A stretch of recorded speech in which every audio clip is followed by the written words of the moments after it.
All right, folks, coming up on Roland Martin Unfiltered for Tuesday, March 12, 2019. Ooh, some rich white folks are shaking in their boots today. FBI, Department of Justice, announced a major college cheating scandal. Y'all know wasn't no black people paying $500,000 to get their dumbass kids in school. But all these rich white folks, including 2 Hollywood actresses, have been one arrested, one charged. Wait until we break down to you these indictments, folks. Up to $25 million in fraud committed. Ooh, this is about to be delicious. More white privilege. This white girl in Atlanta killed 3 people. All her ass get his probation, and she gonna have a driver's license back next year. Yeah, she white. Wouldn't happen to black people. Speaking of what happens to white people, not black people, Tucker Carlson, his ass still got a job, even though new audio surface is showing he's racist, misogynistic, and Islamophobic. Let's break that thing down as well. Plus, a racist EMT who lives in Virginia gets fired months after his racist comments surfaced. We've got the audio. And remember that crazy white dude who acted a fool in McDonald's? Yeah, the one who went after the sister. He going to jail. I keep telling y'all, crazy white people, keep acting the fool, something gonna happen to y'all. And is it okay to shame your children on social media? By cutting their hair, make them look like George Jefferson? Some black parents are doing it, and some psychologists say it's a bad idea. I don't know. Act the fool in class, you might get that weird haircut. It's time to bring the funk on Roland Martin Unfiltered. Let's go. He's got it. Whatever the biz, he's on it. Whatever it is, he's got the scoop, the fact, the fine. And when it breaks, he's right on time and it's rolling. Best believe he's knowing. Putting it down from sports to news to politics. With entertainment just for kicks, he's rolling. It's on go, y'all. It's Roland Martin, yeah. Rolling with Roland now. He's funk, he's fresh, he's real, the best, you know he's Roland Martin now.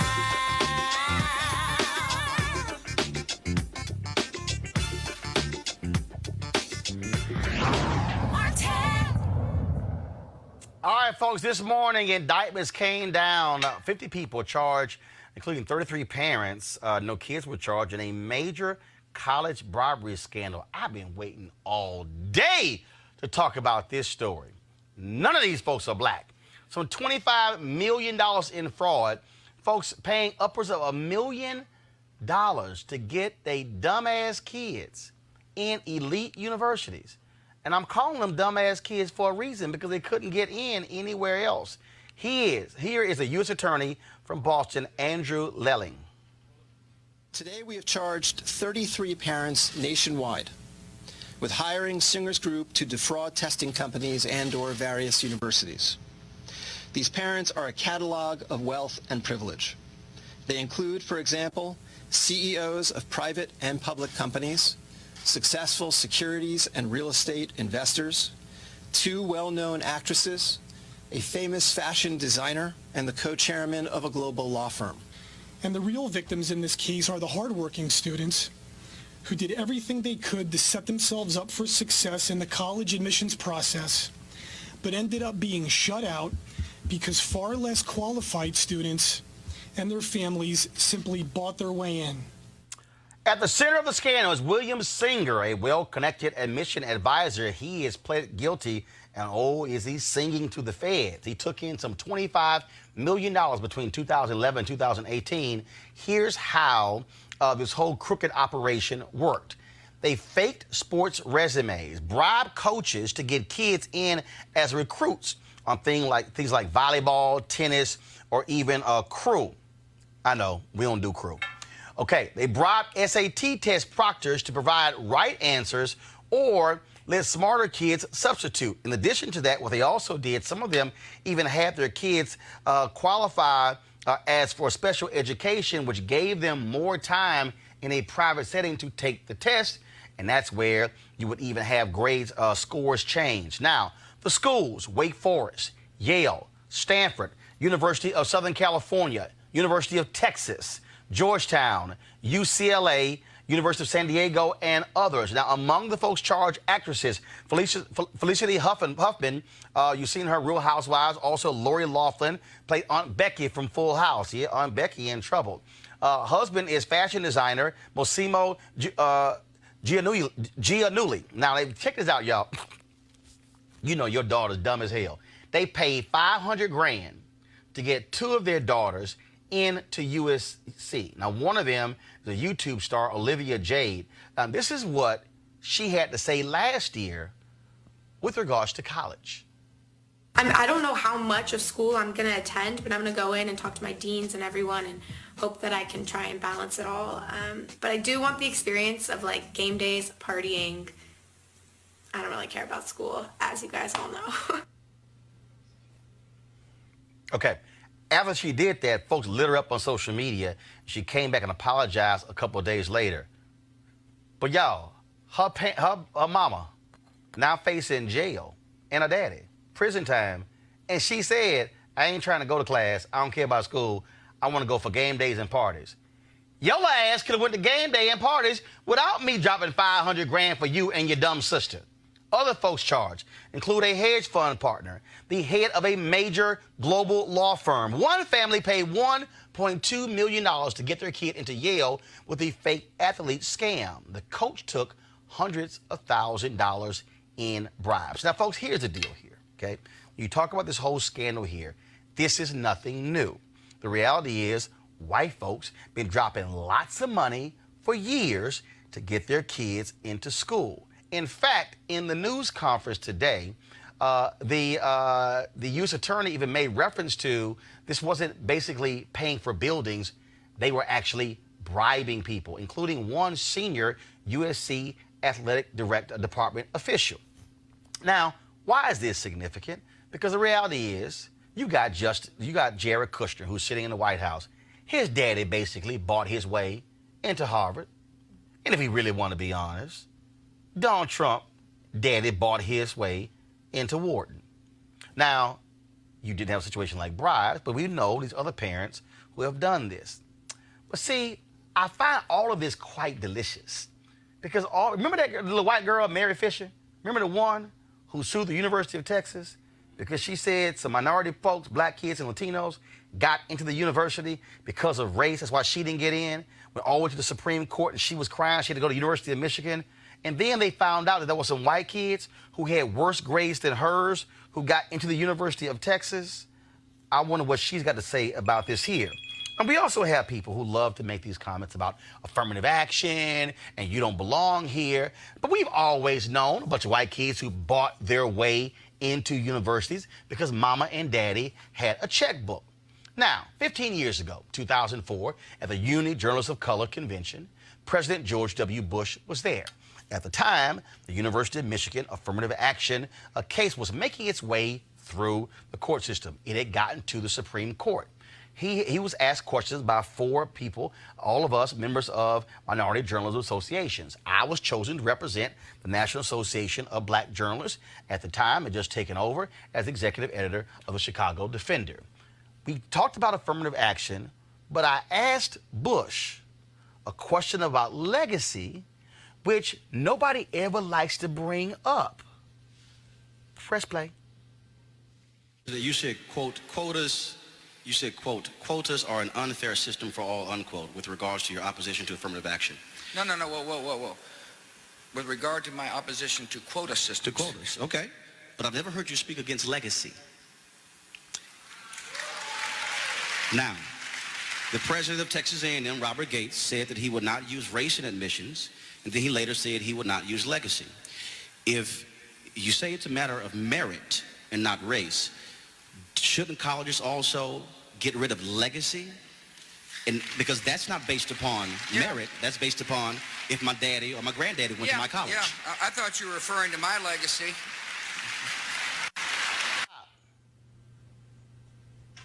Y'all just hear Bush? I thought you were referring to my legacy. Okay? Bush is about to tell on himself, y'all. Press play. That's why I allowed you to go ahead and bring it out. Yeah. Well, In my case, I had to knock on a lot of doors to follow the old man's footsteps. Daddy played baseball at Yale. He had to knock on some doors? No. Daddy knocked on some doors to get son into Yale and also into Harvard Business School, because we all know George W. Bush didn't have the grades. Continue. No, look, if what you're saying is there going to be special treatment for people, if we're going to have a special exception for certain people in a system that's supposed to be fair, I agree. I don't think there ought to be. So the colleges should get rid of legacy. Well, I think so, yeah. I think it ought to be based upon merit, and I think it also be based upon... Yeah. And I think colleges need to work hard for diversity. No, don't get me wrong. Mm-hmm. Don't get me wrong. You said against affirmative action is what you said. You put words in my mouth. What I am for is diversity. I just read the speech, Mr. President. What speech? In terms of when you came out against the Michigan affirmative action policy. No, I said I was against quotas. So you support affirmative action but not quotas? I support colleges affirmatively taking action to get more minorities in their school. That's a long headline, Mr. President. I support diversity. I don't support quotas. I think quotas are wrong. I think quotas are wrong for people. But so do a lot of people. But just to be clear, you believe that colleges should not use legacy. I think colleges ought to use merit in order for people to get in, and I think they ought to use a merit system like the one I put out. Thank you very much. Thank you all. Thanks for having me. Now, the next day, the New York Times had an article about that exchange. And what ended up happening, you had parents, you had folks who were graduates of places like Harvard and Yale who lit the phone lines up saying, are y'all going to change the legacy policy after what Bush said yesterday? The reality is they did not. But legacy has been a way in which white kids who do not have the grades, but because mama and daddy went to those schools, that's how they have been able to get into these elite institutions. This scandal is blowing the lid on this, and it's not just this case. Now the question then becomes, how are white folks using their money to bribe their way essentially through other means to get their kids into not just the elite universities, but frankly, any university? Oh, let's go ahead and have some fun with this. On our far left, we have, of course, our far right, Monique Presley. She's legal analyst and crisis manager, so we certainly appreciate her being on the show. We also have Aris Foley, social media curator of The Hill, Malik Abdul, Republican communications consultant. Also, Erica Savage Wilson, host Savage Politics Podcast. All right, who wants to start? I'll go. So, I don't think it's fair to characterize this as race. I think this is more so an issue of class than it is race. Do you see any black people? Well, do you see any Latino people? No, not. Do you see any Asian people? Not in this particular scandal. But if we're talking, are we seeing largely white people? If we're talking about, I'm just asking. Are we seeing? Well, hold up. You said characterize it. Are we seeing largely white people? Yeah. Well, of course. Are these rich white people? They sure are. So we can use class and race. Well. Yeah. If they white. And they got money. But you're couching this as this is something like, look at what white people are doing. I think this is something that's actually based on class. I'll disagree and push back a little. I don't think that because their kids weren't able to get into these elite schools that they're dumb. I don't think that at all. And as a real life home example, this is actually something similar to what's happening here in D.C., where our Attorney General went after parents whose kids, and I think this particular case was Duke Ellington. There were kids, it's a residency requirement. There were a lot of kids who didn't meet the residency. No. See, here's the deal. So what is that? No. So one of my producers wanted to bring up the sister in Ohio who went to jail for use of address. No. We ain't talking about residency. But that's access. No. See, we're not going. See, here's the deal. We're not going to talk about use of address. What we have here are rich white folks. But I don't think it's because I don't think it's a rich white people thing. I don't think anybody else want to go ahead and jump in. Y'all go ahead. Sasha Obama. I want to jump in. Go ahead. I'm going to say something on Roland Martin Unfiltered that we don't envision me saying. I agree with Malik. You do envision it. We all envision us saying that. No, we don't. Yes, we do. No. Here's the thing. Unless what you're prepared to say Roland, as host, is that there are no rich black people who, for the past however many years, black people have been obtaining large amounts of money, haven't used that money and influence in order to get their siblings and family members into schools, then this isn't just a rich white folks issue. I would say it's a rich white folks issue when it's largely white folks who do this. And same thing with legacy. But this is a case, you're saying largely, I'm surprised at you right now because you're not giving me any numbers. I'm gonna give you this number. I'm gonna give you this number here. One of those girls, this is a sting. one of the students scored in the mid 600s on the ACT. That's fine. Wait a minute. Duke University told us they didn't want anything below a 750. She scored in the mid 600s. The reality is she couldn't get in. Okay. I'm using dumb for a reason because the reality is these students did not even remotely have the skill set. In fact, one of the women who got her daughter in, she sent a writing sample for her son, who she wanted to use the same bribery scandal. The boy could barely write. But some of them are dumb. But there Go are ahead. students. And I don't.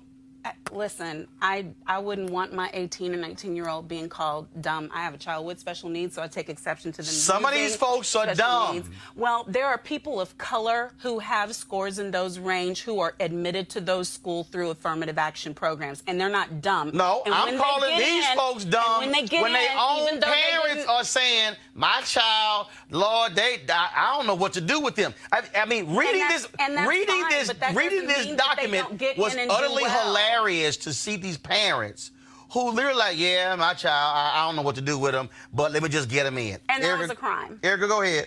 Sure, and exactly, Monique, it is a crime. I'm glad that, though, this actually has risen to the top. There was a lot of conversation on Twitter about this, and risen to the top because people of color are actually validated, and the whole system of meritocracy being the reasoning for why we're not allowed through these doors that are usually scaled for only the elite. So in that lens, I absolutely am glad that this is something that people are talking about, that any parent or person that would pay upwards of $6.5 million for admission for their child into a school for status is something that definitely needs to be broken out. Here, go to my iPad. Jane Buckingham, she is the CEO of a California marketing boutique agency. This is from the actual statement from the Department of Justice. This is the writing sample of her son, and she sent to the dude who was behind the scheme. He said, good luck with this. Go on right ahead, comment. Me? Yes, you're next. Good luck with this? No, just in terms of this whole, how I just find it hilarious. Again, like one person, they dropped $1.2 million to get their kid to sneak him into Georgetown under a tennis or swimming scholarship, and they didn't even play tennis or they didn't even swim. Yeah, I think I'm going to differ. I'm going to agree. Go ahead. Roland. I do think that it is more of a, not just a class issue, but I do think it's also a race issue. I think it is notable that it is not just predominantly, it's only white privileged people who are the ones that are benefiting from this system. I think it's interesting too, given the fact that I think in 1996, is that what you were speaking to about the affirmative action? Yeah, the Bear Fisher case. Yeah, it just seems like kind of like, you know, we're trying to rule out those types of things, and we're still like allowing these types of avenues where people who are underprivileged are still disadvantaged from even getting opportunities to get into these types of elite schools already from the jump. But then there's also still these programs that, I mean, well, not programs. I'm sure it's not that. I mean, well, it did seem organized, though, in the report where we're allowing, well, there's like a secret program that's like allowing students to this thing was so organized. It was how they organized, did it. but obviously this is when it like came out in the focus, and that's why they're getting indicted because it is illegal. I mean, it was so organized. What they were doing, in some cases, they were literally like one person. They literally created this entire athletic resume. Yeah. Yeah. Of awards, of honors, and then the USC athletic department official said, responded, wow, that this was so good, use this one again. They even had fake photos of one person had their son pole vaulting, wasn't even their son in the picture. I mean, they created, so they had crew, they had volleyball. You had Stanford fired that particular coach, University of Texas tennis coach, put on suspension again. And then some of the coaches, one of the coaches, he himself got $400,000 as a result of this. Right. I mean, so and all day social media's been burning up because all of these years there's always, you only here because of your skin color, the affirmative action program. And we all went to school. We knew there were some white kids who had no business being in school, and we know how they got into school. And so what this does is exposes this. And so I'm loving it. Then Fredo, Donald Trump Jr., actually tweeted about Lori Loughlin and Felicity Huffman saying Hollywood. And I'm like, Fredo, you should go fishing. Because don't get us talking about how your daddy got into school. Like, you might want to sit this one out, Fredo. But I don't think we have to actually focus on Trump here. And again, going back to Monique's point. No, I'm only raising the point that his son tweeted and wants to chime in. Yeah. We know his daddy ain't the brightest bulb in a dark room. Yes, but if we're talking about who gets into what university or not, I can assure you that the black kids at Sitwell, Murray, National Cathedral, any of these schools. How many go there?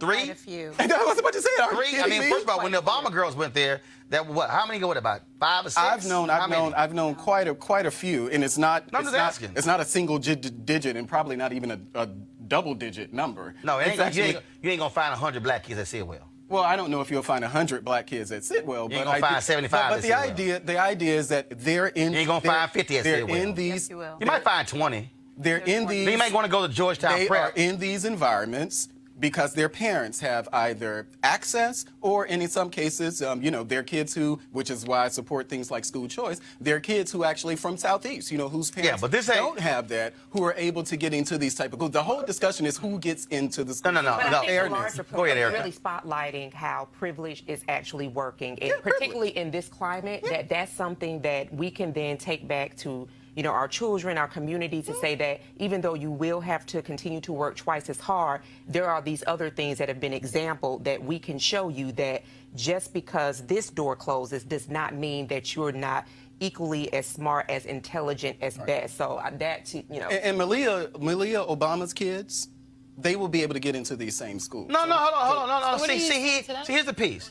There's a difference between people who can get into schools, that's legacy. who have credentials. Right, but that's legacy. No. What he was talking about was legacy. He's saying that because Malia Obama has graduated from Sidwell, that there will be a legacy component in it. Just like if one of them wants to go to Howard Law, the fact that I am a graduate is going to be recognized. It doesn't mean that they're going to automatically go in, but they damn sure better be paying attention to the fact that my child wants to come in. But the reality is, Texas A&M, same thing. So all I'm saying, Roland, is this was like a crime syndicate type of people getting their children into school. But there's a difference between that and affluence and money. Oh, no. I understand. I totally black and white. I know there's first of all, I know there's a difference between that. But what I'm talking about, when you speak of elite schools, when you talk about these creme de la creme, the reality is we have small numbers of people who look like us.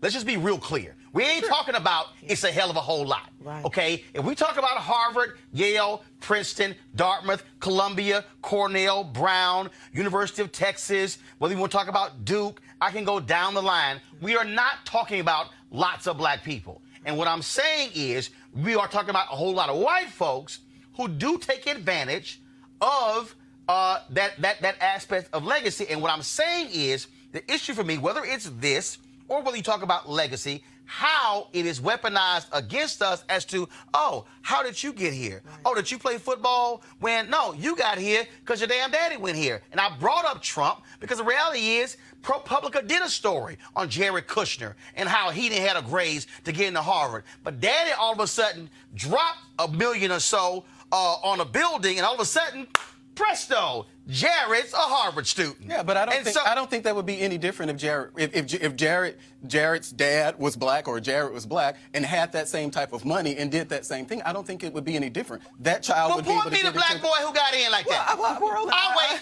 We're rolling. I don't know. I can't just point out some random person I think to it's just say difficult that. too because we don't have numbers because this is something that is illegal activity. So it's hard to even gauge a scale. Because, I mean, you would have to uncover every single operation to even be able to look and point at a number like, oh, this is like, you know, black and white. I feel like if we're talking about this incident alone, this is like, I think there were, 55? Over 50 indictments in this case? 50 adults. And they were all white. Right. And now the question then becomes, what happens with the students? I say, throw them the hell out. What do y'all say? Well, I say it depends on how they're doing it. I mean, however they... If all of them got in, hold on. Guess what? If one of these kids played football and was black, and they were funneling money to an uncle, guess who gets suspended? Can't play ball. Well, that's playing ball. NCAA rules. Yeah, but that's playing ball as opposed to the school. That's NCAA rules. Thing was about, as long as if this thing was about black people, what you're saying is they should get thrown This is very simple. Okay. They got in under, as you said, a criminal syndicate. Gotta go. What do you think? Well, under the auspices of sports scholarship, so I think that would then lend them to whatever the rules were. Right. So, yeah, I would say that. But I'm talking about these kids. These kids right here.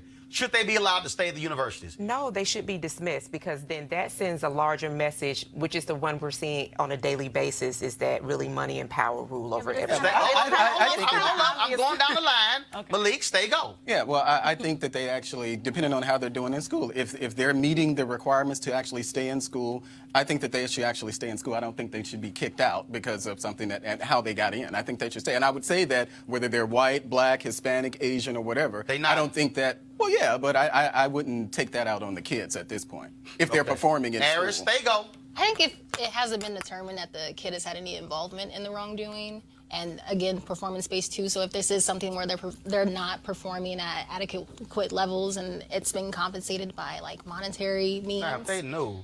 Now, some of these kids, if you read the actual deal, some of these kids knew that people were taking the test. Yeah, so they knew what was going on. So this ain't like, I mean, they were not these innocent bystanders in this whole deal. Monique, stay go.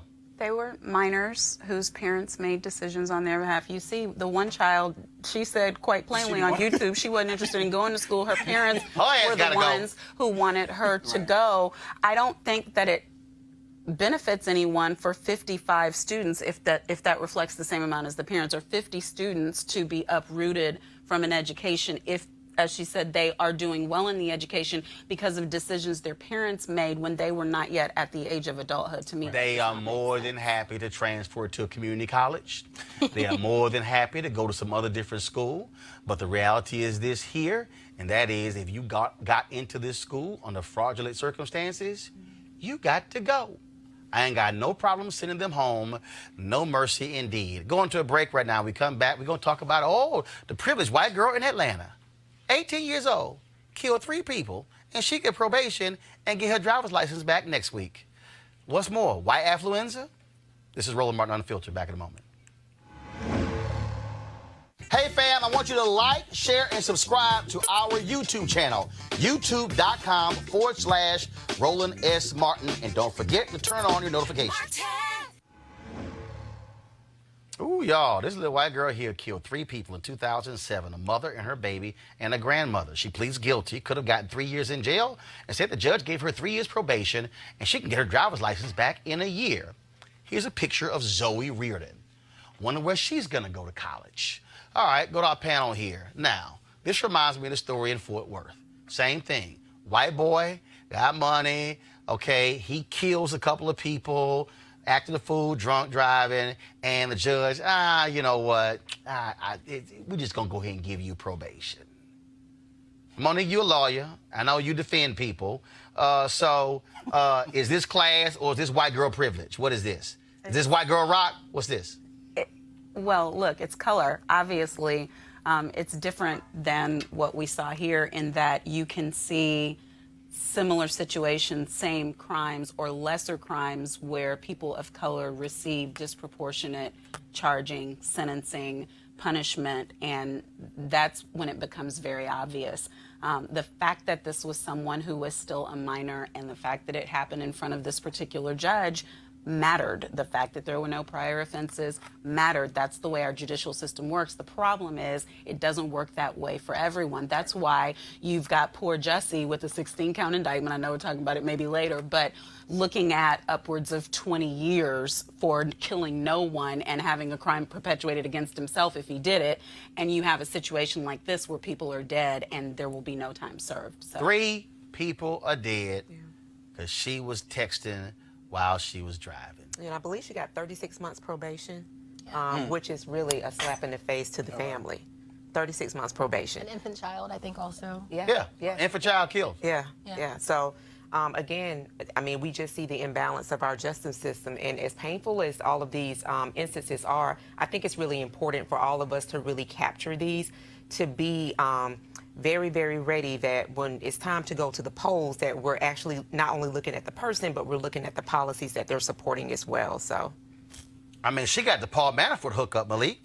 Well, I don't know if it's the Paul Manafort hookup, but Damn near close. Well, Paul Manafort didn't kill anybody, so you know. Yeah, he just defrauded up millions and millions. He only got 47 months, but she got 24 years. But go ahead. Well, sure, but he still didn't kill anyone. Yeah, okay. But she killed 3 people, and she actually going to be free. You know, there's nothing that I need to defend about it. You know, it doesn't, all of it sounds extremely suspect to me. We know the disparities in the system, and that's what people like Monique, you know, that's what we have defense lawyers who are out there, and I know many of them who are trying to do things to correct that type of imbalance, but this is what that is. You know, it's nothing to excuse or make any sort of apologies for or anything. This is, you know, it seems suspect. Eris reminds me of the white boy who raped a woman out there, the Stanford swimmer, and then the judge is like, you know what?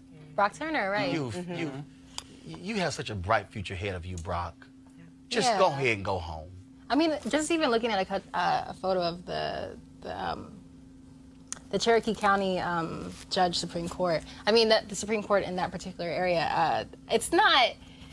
Again, like, yes, it is terrible, but it's not entirely shocking. You know, we don't really have, I mean, there's still a lot of firsts happening. I think just last week, North Carolina just got its first black female Supreme Court Justice. Yes, so I looked that up earlier. Chief Supreme Court Justice, yeah. Right, Chief Supreme Court Justice. It's not that entirely shocking. I think it just speaks to our larger point of having more people that look like us that are on the court. But what really jumps out again is this is when for black folks who have to deal with this stuff every single day. When you see if somebody you know, robbed something, came away with $5, and it was like, you know what, you had a prior offense, so therefore you're gonna go away for 20 years and you killed 3 people. The same thing with the kid, white affluenza, the judge pretty much like, well, yeah, he testified saying, you know, he's had a rough life because they got money. I mean, you know, that is this thing, and what it speaks to in this society. I look at people who criticize Congresswoman Alexandria Ocasio-Cortez when she talks about capitalism and she talks about wealth and privilege and money and power. The reality is rich folks, who mostly are white, buy their way out of stuff. That's why white folks still mad at OJ. Well, black people do too. No, hold up. Did you not hear what I just said? I know you said rich folks who are largely white. Hold up, Malik. What that means is there are some few people underneath that who are black, who are Latino. But the reality is, if you start counting stuff up, white folks are still mad at OJ because he actually one of the few black folks who actually bought his way out of a prison sentence. Well, sure. And they still mad at OJ. But the fact is that there are more white people in America anyway. But I think, and it is to go back what Monique said earlier, you know. Well, of course there are more white people in America, but there's also more white folks who actually have money and who use that money in order to get what they want. Black people do too, though. How many, Malik? Lots of them. No, ain't no damn lots. Lots of them. Malik, how many black people on the Fortune 500 list are the richest Americans? Okay, How many? Well, I'm going to try to make it local. 4.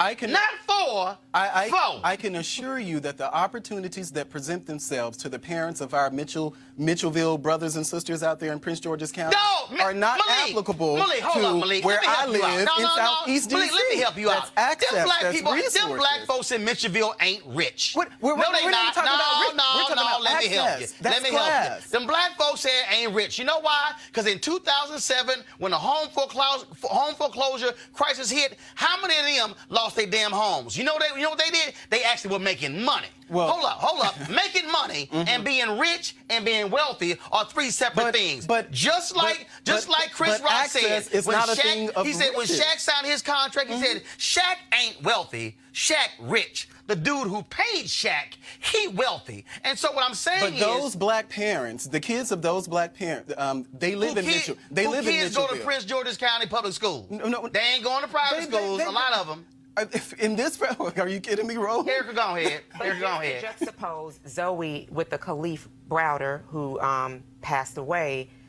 He did 3 years. Accused of stealing the backpack. Never went to trial. Never. 2 years of solitary confinement for being accused of stealing the backpack. And then she only received 36 months probation. She killed 3 people. Those are the grave inequalities that we're dealing with. And Monique can answer this because she's an attorney herself.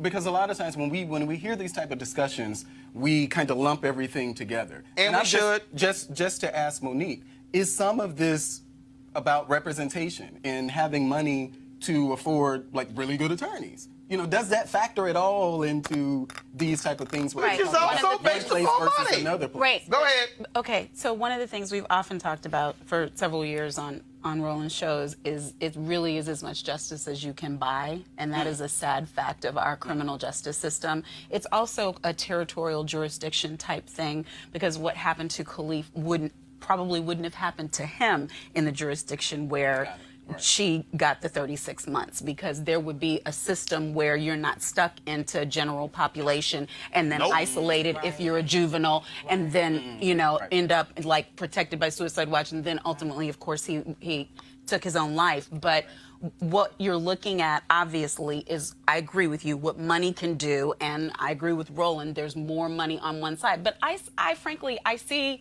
and I live what Malik is saying about access being at certain levels. And the more affluent black people become, the more we utilize our affluence for access as well. And I don't think that that's a bad thing. No, I didn't say it's a bad thing. I think the only way to kind of level the playing field is for the black people with the access to make room for other black people to come in. And also, so I'm always, and so that's why I don't argue against legacy. No. And also, no. Come on in the room. I got an open door. Who's coming? No, I argue against legacy when the same white folks who oppose affirmative action, who oppose remedies, don't say jack about legacy. But not all white people oppose affirmative action, though. Boy, damn it. Boy, really? I mean, but they don't. Not all white people oppose affirmative action. Let me tell you something. Obviously, all white people don't. Obviously, all white folks don't, but a hell of a whole lot of white folks do. But a whole lot of whiite folks in your party do. Maybe so. Maybe so. My ass. Maybe so. I don't know what every white person in my party does. Malik, we could sit and I'm not here to articulate. I'm not here to articulate the Republicans' position on affirmative action. Not the white folks whisperer, Roland. Right. I'm not speaking for the white people in the Republican Party. But I do know that there are white people. There are white people who are supportive of affirmative action. So there is no blanket. I don't even know if it's a few. Even there are a lot of white Democrats who are supportive of but it's a whole guess what? But a lot of white folks in your party who actually will not stand up. And again, I'm speaking from history. When Bill Gates was the president of Texas A&M, when I was one of the folks said, okay, you don't want to use racial admissions, what the hell are you going to do about legacy? And then when he went out there and announced it, all them white folks at Texas A&M lost their damn mind when he stood up and said, you know what? Y'all don't want me to use affirmative action? We're not going to factor in legacy. Guess what? It was about, if you had 100 people standing up, 98 of them were white, one was black, and one was Latino. So that way you can't say all. Going to a break. We'll be back on Roland Martin Unfiltered. I'm fooling with you, Roland.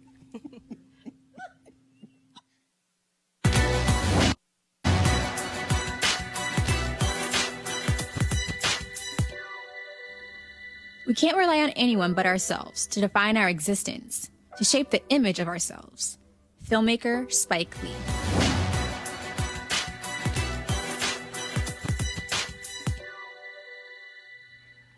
All right, folks, of course, 2019, it is March, and we're getting close, of course, to beach season. It's almost time. I don't know, because in D.C., I know if I got one more day, I got to wear fleece and scarves and hats and gloves and wool. I'm going to have to cuss somebody out. But a lot of us are getting ready, of course, for the spring and the summer, and we're trying to get ourselves healthy, well, looking good, feeling good, and, of course, that means dropping some weight. And one of the ways you can do so is trying the D-Herbs Full Body Cleanse. They have 27 different cleanses that you can try in order for you to remove the toxicity from your body. A lot of the fried foods, processed food that we love, well, this is one way for you to also remove that and get you some energy back and stop dragging your behind around. Now, again, you want to lose those stubborn pounds, you can go to dherbs.com. That's dherbs.com. Use the promo code Roland when you check out. You can also call 1-866-4-DHERBS, 1-866-4-DHERBS. Using the promo code Roland. I've tried it 3 different times, and it's pretty good, and so worked out well for me, and it can also work out well for you. And so we certainly appreciate D-Herbs, black-owned company, being one of the partners here at Roland Martin Unfiltered. Oh, let's talk about privilege and white people and race. That means it's the Tucker Carlson segment. Talk about being an equal opportunity racist. More audio has surfaced from Media Matters with him calling into a shock jock radio show from 2006 to 2011. Now, the audio starts with Tucker trashing people from Iraq, but it don't take him long to get to black people. Iraq is a crappy place filled with a bunch of, semi-literate, primitive monkeys. But I just have zero sympathy for them or their culture, a culture where people just don't use toilet paper or forks. Hey, and the way they treat women, I agree with you. Their culture is, but you're in their homeland, and you're over there as an American who they hate, and they want nothing more than the Americans off of their soil. So they're not going to play games. They can just shut the fuck up and obey, is my view. How could you salvage Iraq at this point? I don't, it's beyond our control.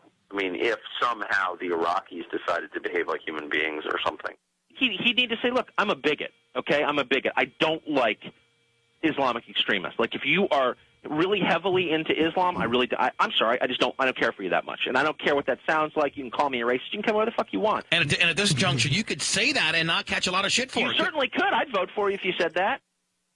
White men have, they've contributed some, I would say, like creating civilization and stuff. I think they've done a pretty, I don't know, whatever. Obama would kick your ass playing basketball. Yeah, of course he would. Play basketball, come on. He's black, say it. He's a real brother. Hey, do you think? I don't know how black he is. How is he black? For one thing, he has one white parent, one black parent. Well, so that makes him. Well, why isn't he white? There's some really good, immigrants. I just think it's, people who come to this country ought to have something to offer. Be hot, be really smart. You know what I mean? Where could we send his ass back to? Now, of course, he defended his comments on the air by saying that, hey, well, this is the left trying to attack me. It's all about free speech. He said, Fox stands with me. A lot of advertisers have not, though. Only one major advertiser was on his show last night, and folks had been targeting him to lose the others. All right, panel. So, he initially said his comments were naughty. They're not. It's supposed to be toughness, right? He dismissed it as him being tough, and this is just a mob coming after him, the left mob. But it's kind of shocking that Fox News hasn't. Okay, I know it may not. I might earn some smacks of the lips, but I think it's a little shocking that Fox News hasn't come out ahead of this, though. Just because like with Jeanine Pirro from last week, when their hosts I think make something that is completely racist. Okay, Jeanine Pirro. And it came with Jeanine Pirro got and a weekend Omar. show. Yeah, that's true, too. He's a weekday show in the slot where Bill Riley was. Yeah. And she said it on the show. Huh? And she said it Right, contemporaneously. and she said it on the show. These were comments that he made to a shock jock at the time when he had 13 years an ago. MSNBC show. Again, which I keep telling y'all is, if you want to talk about not class, white folk, you got to be white when you get a show. We have a show on CNN and it get canceled, and that show on MSNBC and it get canceled, and the show on PBS and it get canceled, and then you go along and Fox give you a weekend show, you didn't get a weekday show. Please show me somebody black who got that kind of track record. But anyway, Eric, go ahead. Well, let's just hope he doesn't run for president, because we know that the current White House occupant had this very same trajectory when he would call in to the shock jock, Howard Stern, and just make comments not only about his,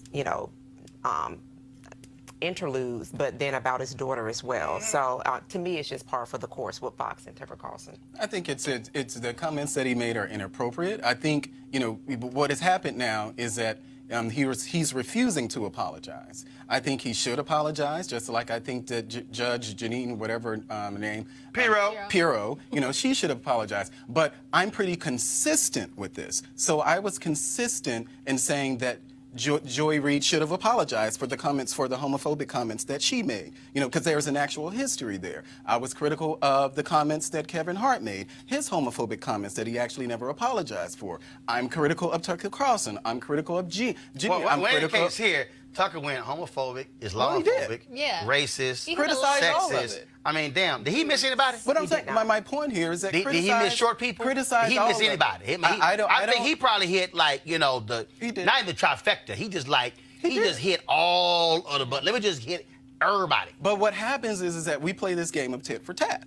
Last week we were on the show. Hold on, stop. Who plays tit for tat? It was when we were having these type of discussions. Let's talk about Tucker Carlson, who last week criticized comments Joe Biden made in the past. Right. Tucker Carlson, who slammed Samantha Bee for using the C word in response to Ivanka, but he also used the C word in the audio as well. And so he is someone who is beyond a hypocrite, who is trash, who will sit here and say things and trash other people, but then go, I've got free speech. Damn it, I should be able to say what I want to say. He's a hypocrite like so many people. And so when I say that these are things that we do, we try to figure out, okay, well, when something happens, like for instance, when the comments of Omar, the Representative Omar, the discussion was, okay, well, they're hypocritical for criticizing her because they didn't criticize Donald Trump, or they didn't criticize some other. Well, but again, that's that's the tit for tat. It's not tit for tat. It's yes or no. We saw the same thing with Ralph Northam. And Ralph Northam and Justin Fairfax. Well, look at them. They're trying to get Justin Fairfax out of there, but look at Ralph Northam. These are the things you look at both at one time, Monique. I think we can walk and chew gum at the same time. I think we can. I don't know if some of them can, Monique.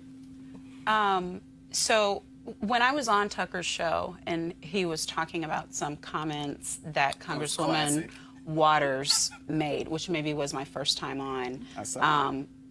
What I said to him was, so because she's made these comments, does this mean that she shouldn't be able to serve because she was elected to office? And he said, no, I'm not saying that. What I am saying is she made these comments. I don't like them. I think they're despicable. And I have an opportunity now and I get to talk about them. So, and I agree. He's made some comments that are despicable, and either he apologizes or he doesn't. He has the free speech to make them. We have the right to criticize that he's done it. Fox is not the government. He's not an elected official. They answer to their audience and their sponsors. And if their audience doesn't like it, I mean, they are state-sponsored television anyway. And what he's saying is kind of right in line with what they do. So I didn't expect Fox to do anything about this, but I also think that I'm consistent in that I didn't think Kevin Hart should have to do another apology. But he didn't do the first one. Well, no, but he said he did, and I'm going to believe him. And I didn't think that he should have had to step down for the Oscars for things that he said a long time ago. I was glad MSNBC stood behind Joy Reid and that she did apologize, and appropriately so, but then moved on from it. And I didn't think she should lose her job for it. I don't think when people are charged with conduct from 20 years ago, uncharged misconduct, and they can't be sent to jail for it, and there can be no trial for it, and there's no investigation, that they should lose their lives. So as much as Tucker really just kind of gives me the nasties, go and actually watch that show. We should, I believe, be consistent across the board. He's that shock jock guy. And let's be real consistent here. This fool, this asshole, has no job. That's right. From Patrick County, Virginia. Guess what? This EMT is fired more than 3 months after this audio of his white supremacist podcast surfaced. Warning, it is absolutely vicious racism, which means he might be a Fox News contributor next week. Well, when I was the manager at a pizza joint as a teenager, we had this kid with Down syndrome who came in and worked a couple hours every week, and you're allowed to pay them less than minimum wage. Yeah. So is that going to apply here? Will it matter? I mean, will blacks work? That's the thing. Implying like an actual Downy will actually has a better work ethic than your average nigger. I mean, why do you think they call them niggers? We don't call the retardeds niggers. We call the niggers niggers. we call them retards, but we call them retards, but we don't just call them niggers. Just call them niggers. Call your ass fired. The Jeb Stuart Volunteer Rescue Squad voted unanimously Sunday to terminate Alex McNabb. They didn't want people to think they might not get equal treatment from their EMTs. You think? They also might want to think about changing the name for the rescue squad. Jeb Stuart was a traitor who was a Confederate general. It's a good start. Remember the crazy-ass white man who reached across his counter and went after the sister, and then she just proceeded to whoop his ass? John! Wait! Hey,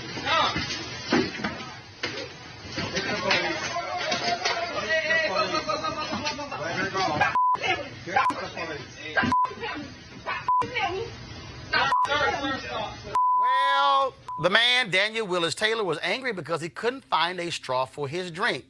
For that, punk ass going to jail for 60 days and a $1,000 fine.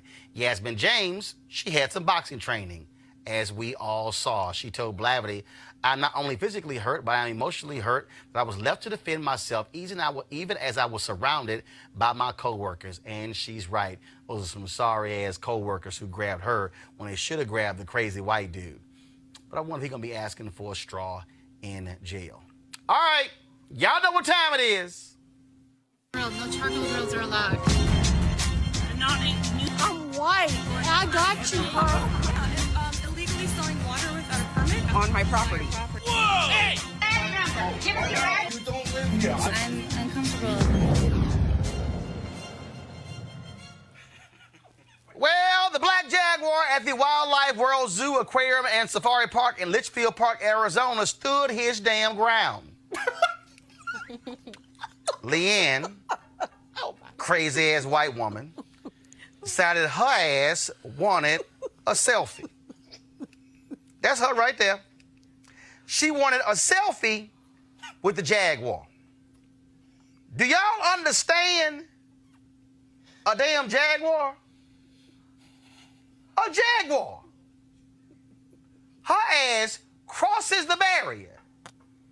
Do we have a video of her crying after she got bit? Y'all don't have, damn it. Anyway, y'all, the zoo announced they're not going to put the jaguar down, and the jaguar was reportedly said shouldn't have crossed her ass over that barrier. Next time, Munchie going to get all the way. I have absolutely no sympathy for photographing Patty. None. None whatsoever. I have no sympathy. I don't give a damn if she got chewed up. I don't care how long her injuries are. If your dumb ass so stupid that you gonna cross a barrier at the zoo where there's a jaguar, every injury your dumb ass got was well earned. Like them fake ass medals Sherry Clark got. You earned that medal. So whatever scar you got, I got no sympathy. In fact, they should have made her pay for the damn cleanup at the zoo and everything else for being so damn stupid. What? Your ass trying to get a selfie with a jaguar. This is just craziness, Roland. It's No, not this white. No, this ain't class. This ain't crazy. This is white. Perhaps Because black people be like, barrier. You know what? I'm good. I'm good. I'm glad they're not putting the jaguar down. So that is the best news in all of this. Absolutely. Yeah. And I don't know what was the gorilla? What did they put him down? Yeah, they put him down because some other fool wanted a damn photo. Go ahead, y'all. Go ahead. I don't, Look, I'm sorry, okay? Everybody sitting there, I saw the video. Well, look, I don't have... Y'all online, she all up, Hey, I'm like, ass get. And I agree. I'm actually happy that was a beautiful jaguar, by the way. Yeah. But I'm happy that they're not putting the jaguar down. And as the zoo said, the jaguar did nothing wrong. Right. the Jaguar did nothing wrong. And so but this kind of speaks to the culture. I think it was something, a couple of months ago, there was a story of someone who fell off of a cliff, trying to take a selfie. Yeah, right, both of them died. That was with a tiger, yeah. Guess what? No, I'm not. No! What were they rolling? Damn it! It's What were a they cliff. rolling? It's a cliff. Look, you walk over, you go, that's a long-ass drop. You know what? We gonna take the picture over here. Sorry. If your dumb ass fell down a cliff for a selfie, it was time for your ass to go. Oh, y'all, it's a cliff. A cliff. Black people. We would have did this here. Say, we're taking a picture by the road. We're going to have a background behind. How much more background do you need behind you? It's a cliff. Mother, Ma. Henry, go to my iPad. This Jaguar girl getting eaten. This right here. This the video. Y'all can pull it up. Her crying. It's audio. You see all that? Hey, I'm telling y'all right now. Roe ain't got no sympathy. None. None. That's all I'm saying.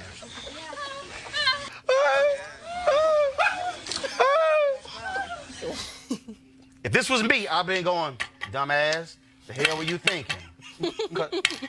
What, you crying? Shut up. You almost hurt the Jaguar. I'm sorry, it's a barrier. You wanted a damn selfie, okay? Next time you want a selfie, you get eaten up, guess what? Munch, munch. I'll be back. It's a black Jaguar right there. Hey fam, want to check out Roland Martin Unfiltered, the blackest show on all of digital, cable, and broadcast. Check out our audio podcast. There's only one daily digital show out here that keeps it black and keep it real. It's Roland Martin Unfiltered. Press play.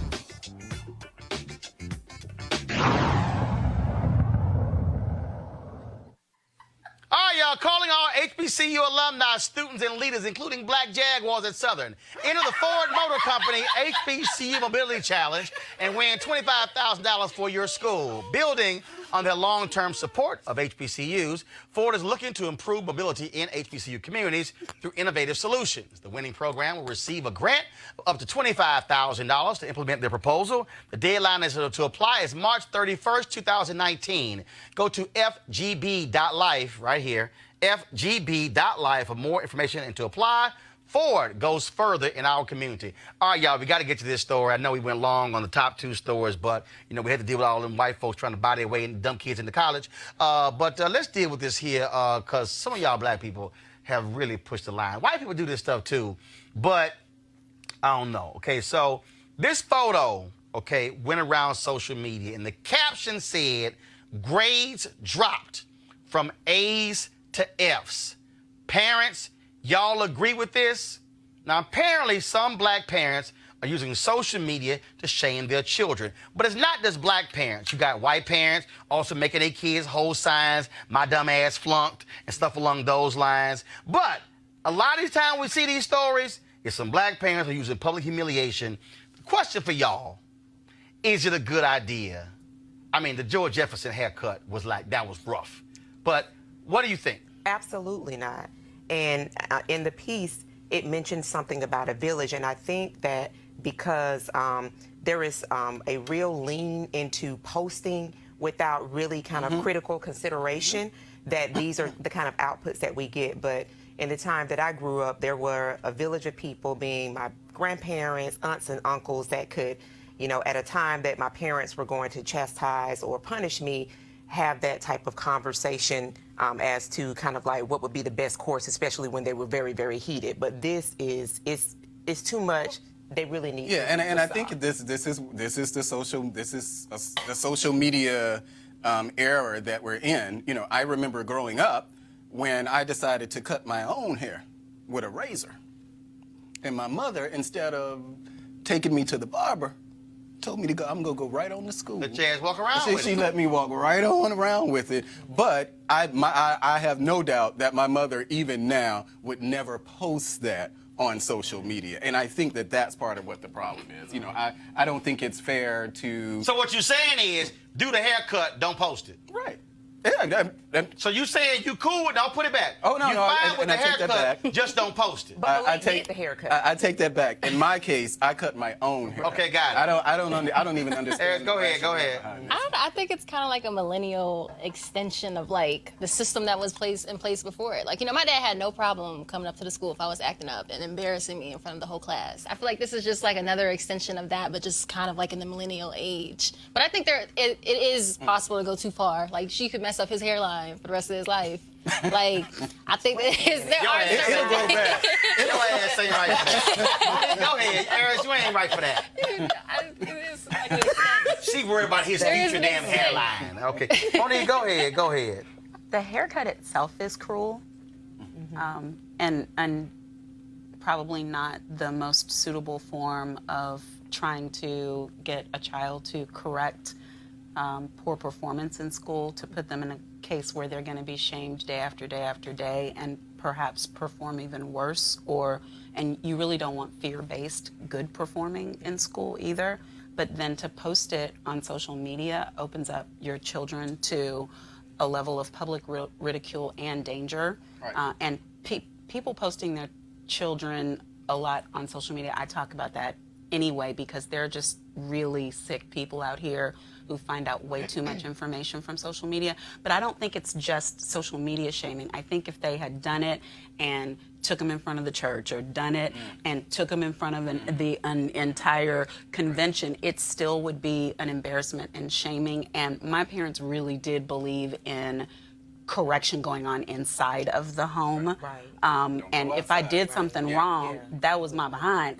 If my daddy had to get off work to come to that school, I'm with you. It was going to be a situation. But children are humans. They're smaller humans. They're not objects. They're not owned because we have the gift and the blessing to be able to raise them. So I try to treat my children like they actually have a spirit inside them, the spirit of the living God, and the way that I respond to them goes along with me recognizing that I was put here in order to cover and care for them. So I don't do things. Y'all done. Y'all done. Well, I was Reverend just Presley saying, over there. Monique's point about the danger piece is that then we have seen that there has been an uptick in suicide among young black children. And so because everything, and so because social media has an infinite life, that this would definitely, this is not a way that you would actually correct a child. Let me be real clear, okay? Your ass have all A's, and you go to all F's, stand in my house, jacking your ass up. See, I just firmly believe you got to lay down some rules. Like, so for instance, when two of my nieces, we were in Chicago, and they decided they didn't want to bring their homework home. And so I said, okay, here's the deal. I said, if you don't bring your homework, I'm going to whoop your ass. Now, some of y'all out there, y'all probably say, oh, I don't believe in corporal punishment. That's your damn business, but you ain't in my house. And so my niece, I said, now, repeat it back to me. If you don't bring your homework, they said, we gonna get a whooping. I said, no, I'm gonna beat your ass. Repeat it after me. And so then what happened? Next day, one of my nieces did not bring her homework home. I said, you ain't bring your homework home? She said, no. I said, do you recall the conversation we had yesterday? What's going to happen? You don't bring your homework home? She says, yeah. What's going to happen? She says, I'm going to catch a whipping. Precisely. I'll be right back. So then they were all, they howling and screaming. I ain't really feel like hearing all that. Because the bottom line is, I told you, little ass, what was going to happen because you decided to be your own grown-ass person in middle school, and you didn't want to bring your homework home. Now, here was a trip. Their younger sisters, who were twins at the time, they were like 7. I could hear them. No, they were like 4. I could hear them in the bathtub going, Uncle Roro told them they bring their homework home, they going to catch a whooping. I don't know what they were thinking. See, they were figuring that out. See, I get we are sitting here saying, well, no, we don't want to embarrass the kids. But here's the other deal. We got some kids who think they little ass is grown. We got some kids who want to act a fool because you done sitting here, spent money, raising them, clothing them, feeding them, trying to do the right thing, and they little bad asses want to do something different when it comes to the classroom. Now, I don't know if I would have gone as far with the George Jefferson haircut, but if a kid acted a fool, I ain't got a problem making their ass stay on the corner holding a sign and said, I failed all my classes because I was sitting here being bad. It's just like when you have somebody say, no, you're going to walk your behind home. Here's what I also understand. You remember being embarrassed, and you don't necessarily want to go through that experience again. you remember acting a fool. Say, I ain't down with grounding. I'm going to take your phone. No. I need you to feel this thing. And I just think part of the problem is we got some soft-ass parents out here, and we got some soft kids out here who want to play games. The deal is this here. You got finite years to get your stuff together in school. We ain't got time for games. And there's a whole bunch of black parents out here who been busting their behind, providing for their kids. Now, figure out what's going on. How'd you go from A to F? Now, some of y'all out there saying, oh, it could be something in the home. It could be psychological. It could be something they're going through. But let's also be real honest. We got some kids who choose to make some dumbass decisions. You might have a good home, everything is taken care of, but they want to be bratty. And sometimes you got to push the envelope when you're dealing with some bratty kids. So I'm not necessarily going to say you should not publicly shame your child. You should think about it. You should really consider it. But if it gets your child's attention and that little boy decides to make A's next semester, sound to me like that embarrassment helps. And if you disagree, fine. Send me an email, make a video. I'll play it tomorrow. If you disagree with spanking, agree with it as well. But even though my nieces are grown, I whoop their ass right now. Don't act a fool. Don't act a fool. Because, see, my daddy is 72. He'll be 72 in April. I'm 50. I'm still scared of his ass. I saw his forearms. I'm like, I ain't messing with that Negro because he's crazy. See, fear still works at 50. Daddy put the fear in me when I was about 5. It's been there for 45 years. So I disagree when they say fear don't work. Love to hear your thoughts, folks. I want to thank all our panelists here. I want to thank Monique, Harris, Malik, and Erica, and also all of you rich white folks trying to buy your kids into school. Guess what? Maybe had just shaved their dumbasses' heads when they were in elementary school. You with me trying to spend $500,000 trying to buy their ass into the schools today. But see, that's what happened when y'all want to have that new damn parroting. All right, y'all want to support Roland Martin Unfiltered? Do me a favor, please. Go to RolandMartinUnfiltered.com. I told y'all, this is the realest show out here. Ain't no other black show like this here. Okay, I'm letting y'all know right now. Nothing on broadcast or cable. We keep it real, and we talk about real issues on this show. Support us by joining our Bring the Funk fan club. Every dollar you give, whether it's $5, $50, or $500, goes to support this show. We're going to be broadcasting Friday from Los Angeles. Execute America is having their school initiative. We'll be broadcasting from there at 6 p.m. Eastern. My one-on-one with Erica Ash. We're talking about voting, talking about empowerment. Then at 9 p.m. Eastern, we'll be broadcasting our Execute America special from Los Angeles. I'll see you guys tomorrow. Elizabeth Warren, Senator Elizabeth Warren, who's running for president, she will be joining us. Interview I will have with her tomorrow. Also, Senator Doug Jones, a new book out. I'll be talking to him tomorrow as well. So we got a pack week for you as well, folks. And again, make this happen because when we fund our freedom, we have able to have the conversations that we want to have in our own unique way. And all you rich white folks out there, tell your kids, study hard, or your ass might go to jail trying to bribe their way into school. Holla!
You want to check out Roland Martin Unfiltered?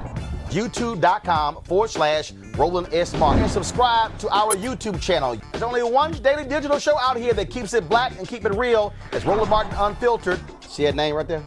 Roland Martin Unfiltered. Like, share, and subscribe to our YouTube channel. That's YouTube.com/Roland S. Martin. And don't forget to turn on your notifications so when we go live, you'll know it.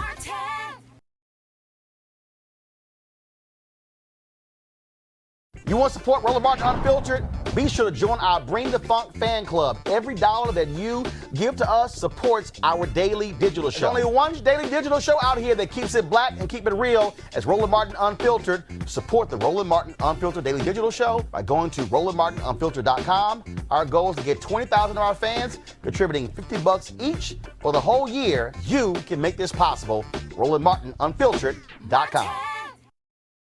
Hey fam, want to check out Roland Martin Unfiltered, the blackest show on all of digital, cable, and broadcast. Check out our audio podcast. There's only one daily digital show out here that keeps it black and keep it real as Roland Martin Unfiltered. Press play.